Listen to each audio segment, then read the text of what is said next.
Welcome to the Fear and Greed Afternoon Report for Friday, the 28th of October, 2022. I'm Michael Thompson.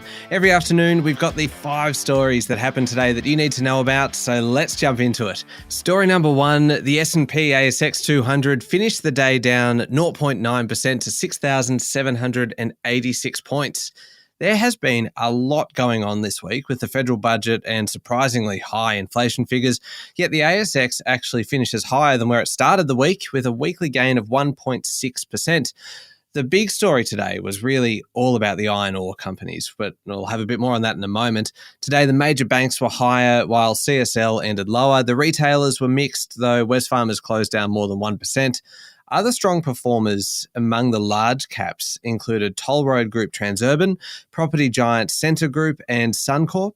The laggards really included diversified miner South32, which was down 4%, and Pilbara Minerals, which fell nearly 5%.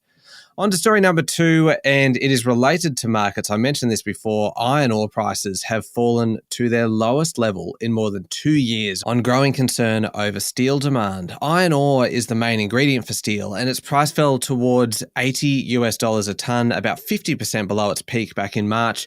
Iron ore has been under a lot of pressure as consumption weakens in China because of the nation's housing market woes and also because of the COVID restrictions there. Demand worldwide is really fading as tighter monetary policy and Europe's energy crisis rolls major economies. Of course, Australia is the world's largest exporter of iron ore, and today the 3 big miners all lost ground. Fortescue fell a massive 8.2%, while BHP was down 5% and Rio Tinto lost 4.4%. On to story number 3 now, and Macquarie Group has reported a half-year profit of $2.3 billion, down 13%. But the result was above what analysts expected. The group said it was taking a cautious stance given the volatile economic backdrop. Profits were split fairly evenly between banking and asset management and market-facing activities, including investment banking, commodities, and global market trading. Macquarie really is a powerhouse business. It's highly diversified and it's operating well.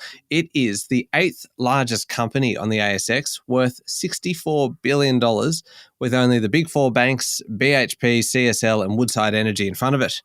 On to story number 4 now, and one out of Canberra. The Attorney General's Department has been asked to look at whether any laws were broken in the release of confidential information from Scott Morrison's cabinet and the National Security Committee to journalists.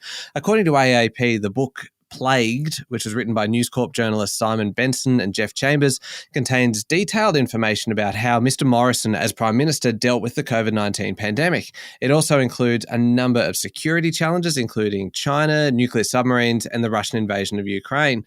Today, Labor Senator Tony Sheldon asked officials from the Department of Prime Minister and Cabinet what steps were being taken to deal with what appeared to be Cabinet leaks.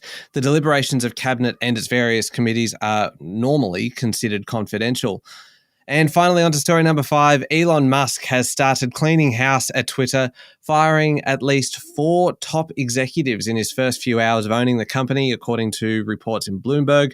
The chief twit, as he calls himself, closed the $44 billion deal early, and the people fired reportedly included the CEO, the CFO, and the chief legal counsel. That is a pretty comprehensive clean out. At least one of the executives who was fired was apparently escorted out of Twitter's office. I, for one, cannot wait to see what happens next. This is a story happening in real time. Musk completed his acquisition of Twitter before the Friday deadline, according to people familiar with the matter, putting the world's richest man in charge of the struggling social network after 6 long months of public and legal wrangling over the deal.